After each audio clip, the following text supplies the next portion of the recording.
can estimate a wall, but here it will be having a door and a window. The dimension of the door is 7 feet into 3.5 feet, and the dimension of the window is 6 feet into 4 feet. The question is, find out the material cost for the wall given in the figure. Mortar ratio is 1:4. अब हमने इस question में इस वाल को estimate करना है. Last time जो हमने वाल की थी उसको हमने जो एस्टिमेट किया था, ठीक है, उसमें जो क्वांटिटीज हमने निकाली थी वो हमारे पास सिर्फ और सिर्फ एक वाल था. ठीक है, उसमें ना हमारे पास डोर थी ना उसमें हमारे पास विंडो थी. ठीक है, तो अब हमने यहाँ पे इस वाल के लिए मटेरियल कॉस्ट निकालना है कि इस पे मटेरियल कॉस्ट कितना लगेगा विदाउट प्लास्टर अब हम नहीं करेंगे, वो आगे नेक्स्ट जब जाएंगे तो उसमें साथ साथ करते जाएंगे. ठीक है, तो अब यहाँ पे इस वाल पे हमने क्या करना है, इसका मटेरियल कॉस्ट हमने निकालना है कि इस वाल पे कितना कॉस्ट आएगा इसके कंस्ट्रक्शन पे without plaster and without labour cost. हमने जस्ट मटेरियल कॉस्ट जो क्वेश्चन में मेंशन है कि find out the material cost means इस पे find out the number of bricks, cement, sand, window price, door price, which all are given on the next slide. The length of the wall is 18 feet, height of the wall is 10 feet, and the thickness of the wall is 9 inches. The dimension of the doors are given, the dimension of the windows are given. Okay, now another data. Okay, 1000 bricks cost you rupees 8000, which has been given to you. 100 cubic feet of sand will cost you rupees 2200, and one cement bag will cost you rupees 480, and one door price is 7000 and window price is 4000. Now you have to use these costs and use your knowledge for the estimation and find out the total material cost for this wall, having a length of 18 feet and a height of 10 feet with the thickness of the wall is 9 inches. Now what is the first step? Recall the last lecture. What is the first step? The first step is to make the pro forma, which I already have told you. Okay, this is the pro forma. First serial number, a description, then numbers, length, breadth, height and quantity, and remarks. Number first, description, we have to estimate the wall, quantify the wall. Okay, how many walls are there?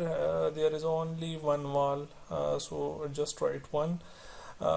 Length of the wall is 18 feet. Okay, breadth or thickness of the wall as given in the diagram, the 9 inches.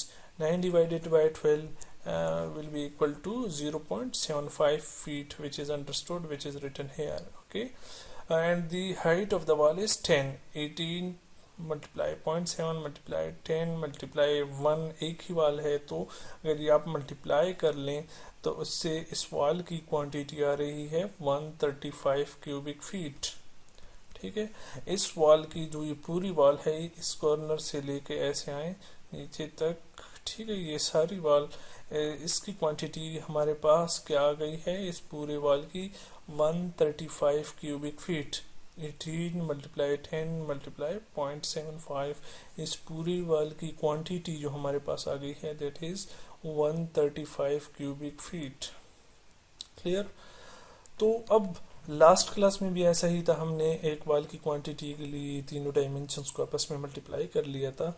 अब यहाँ पे question ये है कि जो हमारे पास window का area है ये और डोर का, यहाँ पे ना ब्रिक्स इस्तेमाल हो रहे हैं, ना आपका सैंड इस्तेमाल हो रहा है. ठीक है, ना आपका सीमेंट इस्तेमाल हो रहा है. ठीक है, ये खाली जगह है, मींस यहाँ पे आपकी विंडो लगनी है, यहाँ पे आपका डोर लगना है. तो मतलब ये है कि जो हमारे पास क्वांटिटी आ गई है पूरे वाल की, इसमें से हमने इस जगह की क्वांटिटी को माइनस करना है, डिडक्ट करना है. ठीक है, क्योंकि जब हम वाल की क्वांटिटी में से ब्रिक्स निकालेंगे, ठीक है, तो ब्रिक्स तो यहाँ पे नहीं लगी, ये जगह भी खाली है. ठीक है, और ये जगह भी खाली है, यहाँ पे भी ब्रिक्स नहीं लगनी। तो इसीलिए हमने वाल, जो पूरा वाल है, इसकी क्वांटिटी से विंडो की क्वांटिटी माइनस करनी है और डोर की क्वांटिटी माइनस करनी है। ठीक है। तो अब यहाँ पे पहले डोर की क्वांटिटी निकाल लें कि door quantity is equal to 3.5, इसका आप लेंथ भी कह सकते हैं, वेट भी, जो भी आप कहना चाहें। ठीक है।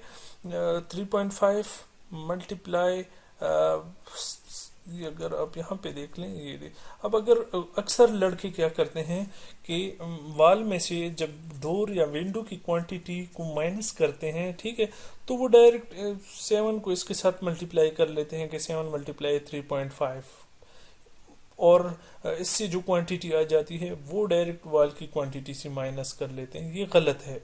गलत इसलिए है क्योंकि आपके पास जो वाल की क्वांटिटी आई है वो क्यूबिक फीट में आई है। 18 multiply 10 multiply 9 inches equal to 135 cubic feet. तो आपने वाल की क्वांटिटी को भी क्यूबिक फीट में लेना होगा। ठीक है। 7 फीट तो चलो इसकी हाइट हो गई, 3.5 ऐसी वेट या लेंथ कह सकते हैं, ये हो गई। इसकी थिकनेस भी, इस डोर की थिकनेस भी लेनी है। अब डोर की जो ये जगह खाली है, ये कितनी इसकी थिकनेस है, जितनी वाल की थिकनेस होगी उतनी ही इस डोर की भी थिकनेस होगी। सेम इसी तरह जितनी वाल की थिकनेस होगी उतनी इस विंडो के जो एरिया है, ये जो इसकी थिकनेस है, वो सेम विंडो की भी होगी।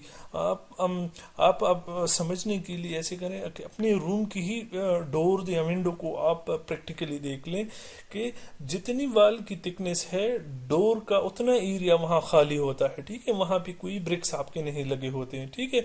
आप दरवाज़ा खोलें या विंडो खोल लें, उसमें देख लें कि जितनी आपकी वाल की थिकनेस है, ठीक है, जो आपका पूरा रूम है, अगर 9 इंच की वाल है तो वो सारी 9 इंच की वाल होगी। डोर का जो एरिया होगा वो 9 इंच थिकनेस का ही खाली होगा। ठीक है। तो आपने यहाँ पे फिर डोर और विंडो जो भी इस तरह की ओपनिंग्स हैं, ठीक है, वो वाल की थिकनेस लेनी है, क्योंकि आपने वाल की जो क्वांटिटी निकाली है वो 9 इंचेस ली है। ठीक है।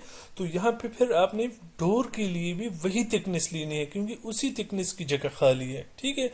तो डोर की क्वांटिटी आपके पास क्या हो गई, length into weight into height 3.5 multiply 0.75। देखिए मैंने रेड कलर के साथ किया हुआ है कि आपको ये चीज़ याद रहे कि ऐसा ना हो कि आप 135 क्यूबिक फीट में से आप स्क्वायर फीट माइनस कर रहे हो कि 3.5 मल्टीप्लाई 7। अक्सर लड़के, लिए तवज्जो दे रहा हूँ कि अक्सर लड़के फिर ये ऐसी गलती करते हैं कि यहाँ पे ये डायरेक्ट 6 4 24, तो पूरे वाल की क्वांटिटी से वो 24 माइनस कर रहे होते हैं, which is wrong, because your wall quantity is in cubic feet, that is cubic feet, you are subtracting feet, which is again wrong. ठीक है। 5 क्यूबिक फीट में से 6 multiply thickness of this window, thickness of window, thickness of this opening, आसान रहेगा, thickness of the opening। इस opening, ये opening कितनी है, जितनी वाल की थिकनेस है थिकनेस होगी। ठीक। और मल्टीप्लाई थिक है ये वाल। ठीक है। तो मल्टीप्लाई 9 इंचेस 13 क्यूबिक फीट। ठीक है। तो डोर की क्वांटिटी आपके पास आ गई है, ये ओपनिंग की थिकनेस है या आपकी वाल की थिकनेस है। ठीक है। इससे क्वांटिटी हमारी 18.375 क्यूबिक फीट, और आपकी विंडो की जो क्वांटिटी आ रही है that is 18 cubic feet. Clear है। अच्छा, अब ये तो फर्स्ट स्टेप था कि आपने वाल की क्वांटिटी अपनी प्रोफॉर्मा बना लेना है। ठीक है। और उसमें आपने वाल की क्वांटिटी निकाल लेनी है। क्लियर है। फिर यहाँ पे आपके पास आपने हर जितनी भी आप डिस्क्रिप्शन, जितनी भी चीज़ें आप करेंगे तो उसमें आप साथ साथ ये पॉइंट भी करते जाएंगे। अगर वहाँ पे कोई थिकनेस, कोई ओपनिंग है तो वो साथ साथ आपने डिडक्ट कर लेना है। ठीक है। वो जब नेक्स्ट 3-4 चीज़ें हम आएंगी इस तरह, ठीक है, वॉल, उसके बाद दूसरी कोई फाउंडेशन होगा, कोई और चीज़ होंगी, फिर साथ साथ आपने यहाँ पे 135 माइनस 18.375 माइनस 18 यहाँ पे, और यहाँ पे वाल की क्वांटिटी फिर डिडक्ट करके यहाँ पे लिख लेनी है। ठीक है। तो यहाँ पे हमारे पास एक ही वाल है तो मैंने अलग अलग आपके समझाने के लिए अलग अलग ये लिखनी है, ठीक है। नेक्स्ट में हम फिर इस तरह अलग नहीं करेंगे, वो डायरेक्ट हमें वहाँ डायग्राम से पता चलेगा कि डोर है तो डोर की क्वांटिटी डायरेक्ट निकाल लेंगे, और यहाँ पे 135 माइनस 18.375 माइनस 18, और यहाँ पे फाइनल क्वांटिटी हम लिख लेंगे, ठीक है। यहाँ पे ये सिर्फ आपको समझाने के लिए फर्स्ट टाइम है, समझाने के लिए अलग अलग मैंने लिखे हैं, ठीक है। तो अब फर्स्ट स्टेप तो हो गया कि अच्छा, फर्स्ट स्टेप, अब वाल की क्वांटिटी, फाइनल क्वांटिटी हमारे पास कितनी आ गई। Now we have to subtract the door and window quantity from the quantity of the wall is equal to 135 minus this is the quantity of the window and this is the quantity of the wall, ठीक है। तो आपके पास जो final quantity आ गई है that is 98.625 cubic feet. अब ये वो वॉल की क्वांटिटी है जहां पे आपके ब्रिक्स लगने हैं, ठीक है, जहां पे आपका सैंड लगना है और जहां पे आपका सीमेंट लगना है, मींस मोटर एंड ब्रिक्स जहां पे आपके लगने हैं, तो उसकी क्वांटिटी आपके पास आ गई है that is 98.625 cubic feet. Now what is the second step? Second step is now to quantify the materials, that how many bricks you will be needing, how many number of bags of cement you will be needing. So the second step is to find out the bricks. So wall quantity is equal to 98.625 cubic feet. Repeat the old procedure. As we know that 1 cubic feet is equal to 13.5 bricks. So we have 98.625 total cubic feet. So how many number of bricks you will be required here, by cross multiplication. X is equal to 98.625 multiply 13.5 and divide by 1, which will give you 1332 bricks. Number of bricks you will be required for this wall will be 1332 bricks, so 1332 bricks, ठीक है। यहाँ पे main point जो आपको याद रखने के लिए है वो है कि हमेशा 1 क्यूबिक फीट का जो आपके पास वॉल्यूम है, जो क्वांटिटी है 1 क्यूबिक फीट की, उसमें कितने ब्रिक्स आते हैं? 13.5 ब्रिक्स। आपके पास टोटल क्यूबिक फीट कितना है? 98.625। Just by cross multiplication you will get the number of bricks for this wall, that is 1332 bricks. So the next, what is next? Next is cost of the bricks. As given in the question, that 100 bricks will cost you rupees 8,000. 100 bricks will cost you rupees 8,000. Now the 1332 brick will cost how much? X. So same, by cross multiplication, 1332 multiply 8,000 divided by 1,000 will give you rupees 10,656 rupees for these bricks. Means the cost of the bricks for this wall is rupees 10,656 rupees. Okay. Now the next step is mortar. As ratio is given in the question that 1:4, so mortar quantity in the wall is 30% of the wall quantity, as stated in the third lecture, that always remember this point, that to find out the mortar quantity, just take 30% of the wall quantity, you will get the mortar quantity.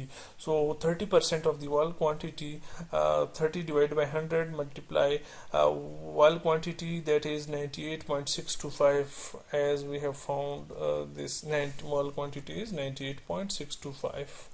Okay, so 30% of the wall quantity will give you, by multiplication, will give you the mortar quantity of 29.5875 cubic feet. This is the mortar quantity which you will be needing for this wall.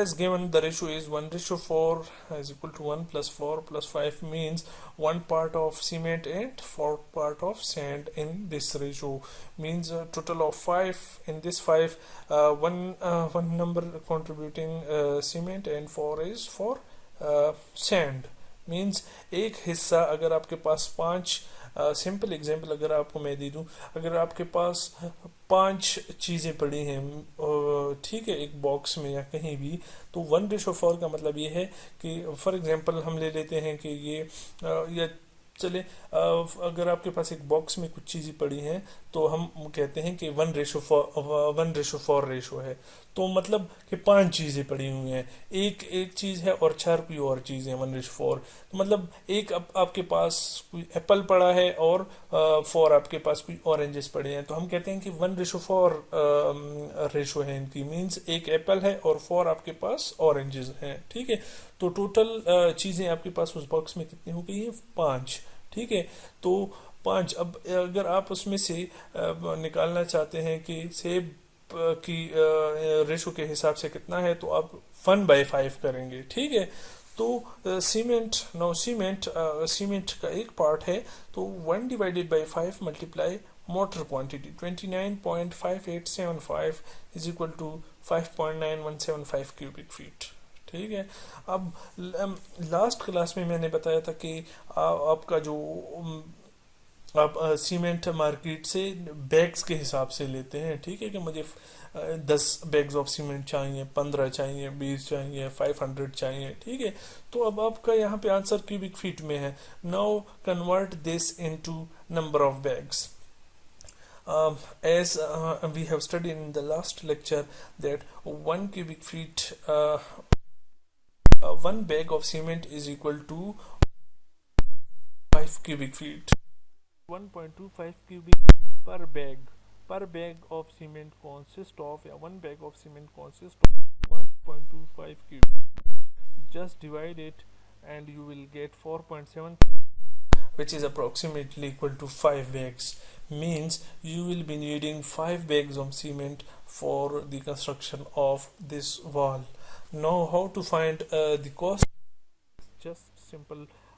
You have one cost 480. So how much how much it will cost for 5 bags? Just simple cross multiplication will give you rupees 2,400. It is 2,400 rupees. So next is sand. Now there are 4 parts in this ratio of 5. There are 4 parts of cement. So 4 divided by 5 multiply the mortar quantity, that is 29.5875, which is equal to 23.9, which is approximately equal to 25 cubic feet.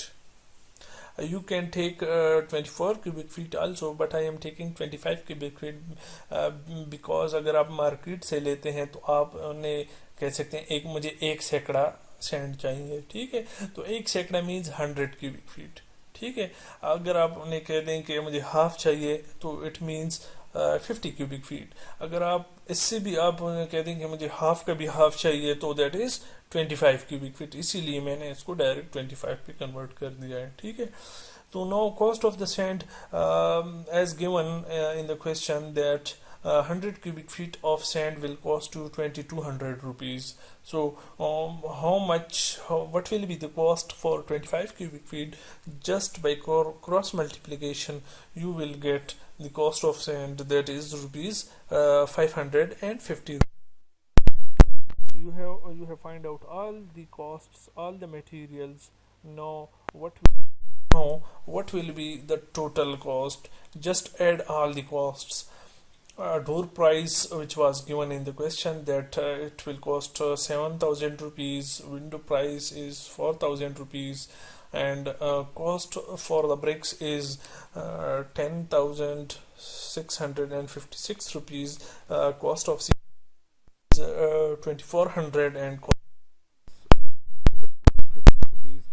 Just add all these costs and you will get the total cost, total material cost without plaster, so 4,606 rupees. समझ आ गई है? हमने क्या किया, पहले आप अपने लिए अगर आपके पास इस तरह का कोई क्वेश्चन आता है तो आप पहले अपने साथ नोट कर लें कि मैंने क्या क्या चीज़ें निकालनी है इसमें, ठीक है। पहले अपने वाल की क्वांटिटी निकाल ली है, ठीक है। वाल की क्वांटिटी से फिर आपने डोर और विंडो की क्वांटिटीज आपने क्या की, सब्ट्रैक्ट कर ली है, ठीक है। वो पॉइंट याद रखना है कि अगर आपकी वाल की क्वांटिटी क्यूबिक फीट में है तो आपकी डोर की क्वांटिटी भी आपने क्यूबिक फीट में सब्ट्रैक्ट करनी है, और विंडो की क्वांटिटी भी आपने क्यूबिक फीट में सब्ट्रैक्ट करनी है। फिर उसके बाद सेकंड स्टेप क्या है, no to find out the number of bricks for this wall excluding the quantity of the window and quantity of the door.